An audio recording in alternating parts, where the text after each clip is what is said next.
Assalamualaikum warahmatullahi wabarakatuh. I'm so sorry.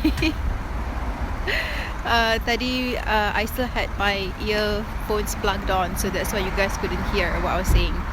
So here we go again. I'm actually walking towards Kobe dengan Cik Su. So I was thinking, okay lah, kita buat live video kat sini lah. Okay. So hi Filza, hi Farha. Okay, is it actually possible to live debt free? Now I know a lot of people, okay, they feel like the moment they can settle their debts, okay, apa dia ni, then you know they live happily ever after. But I feel like that's also kind of like lying to yourself, because if you think that once you have settled that loan, and then for the next 100 years you will live happily ever after with no loans at all, I think you are undermining what can happen, okay, external forces that can happen in your life. You found that, maksud I. So I think a better and more encompassing way to look at this is just consider it this way. Selagi you hidup, manusia ni kita ada emosi, okay. So bila ada emosi tu, kita akan buat benda-benda yang bodoh, benda-benda yang apa kita nak, because that's just how we human beings are wired. So what you want to do instead is look at loans, what you loan money for, whether it's a good thing or bad thing.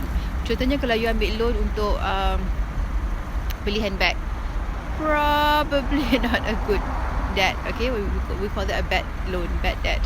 But for example, if you were to take a loan to start a business, to start a business yang bersystematic, by the way, not from scratch if you have never done business before. And for example, if you were to buy properties ke, okay, assuming that you know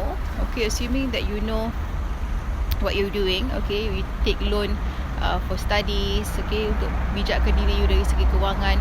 Now those can be considered as good loans, okay.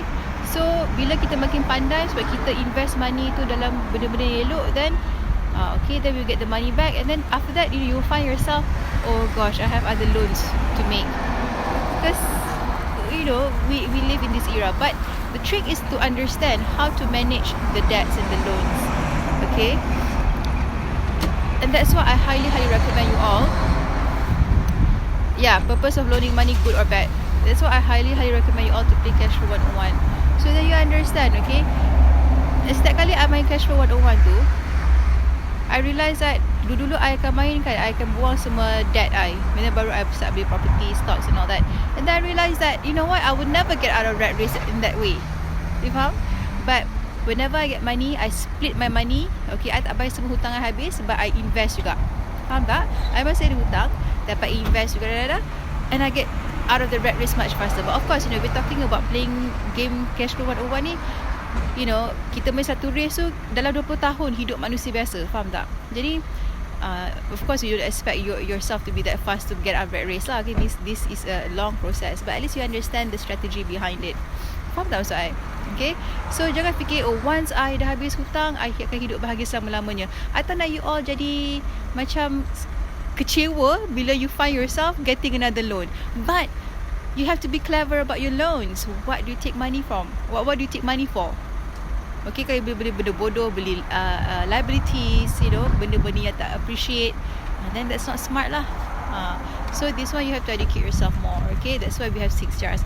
Now I will start again the 6 jar discussion once we have this 1,000 members, because I tak nak repeat benda-benda ni tau. Nanti kau tanya-tanya pening kepala I.